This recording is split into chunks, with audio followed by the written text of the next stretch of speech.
Hello বন্ধুরা, আবারও চলে এসেছি একটা নতুন রেসিপি নিয়ে। আজকে শেয়ার করব ফুটি দিয়ে চিংড়ি মাছের রেসিপি।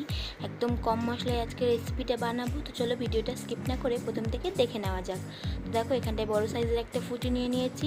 ফুটিটা কিন্তু বেশ বড় ছিল, জানি না ক্যামেরায় কতটা বুঝতে পারবে। দেখো, ফুটিটাকে ভালো করে পরিষ্কার করে খোসা ছাড়িয়ে এবং দানা ফেলে দিয়ে কেটে নিয়েছি ছোট ছোট করে। আপনারা ওইভাবে কেটে নেবেন। আর নিয়ে নিয়েছি এখানটায় দেশি চিংড়ি, একদমই টাটকা চিংড়ি ছিল। চিংড়ি মাছগুলোকেও ভালো করে কেটে পরিষ্কার করে নিচ্ছি। আপনারাও এভাবে অবশ্যই কেটে পরিষ্কার করে নেবেন। তারপরে দিয়ে দিলাম কড়াইতে তেল। তেলটা একটু গরম হয়ে গেলেই তার মধ্যে পাঁচফোড়ন, শুকনো লঙ্কা এবং তেজপাতা দিয়ে দেবো। তারপরে এই কেটে পরিষ্কার করে রাখা চিংড়ি মাছগুলো এখানটায় দিয়ে দেবো। চিংড়ি মাছগুলোকে একটু ভেজে নেব। তারপরেই দিয়ে দেবো একে একে সব রকম মশলা। তো প্রথমে এখানটায় স্বাদ মতো লবণ দিয়ে দিয়েছি, আর দিয়ে দিচ্ছি 1 চামচ হলুদের গুঁড়ো। আপনারাও আপনাদের স্বাদ মতো লবণটা দিয়ে দেবেন।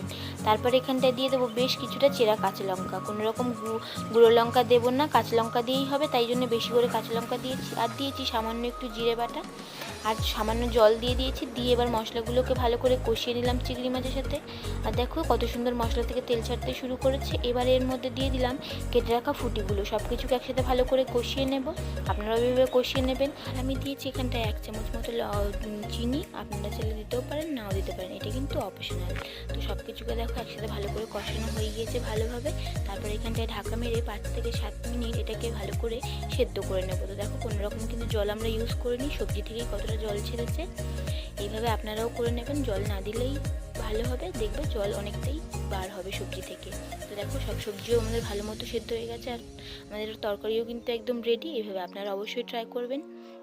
আর খুব সুন্দরই একটা কালার হয়েছে। দেখো সব কিছু আমি একটু দেখিয়েও দিচ্ছি, সবজিগুলোকে ভালো মতো সিদ্ধ হয়ে গিয়েছে।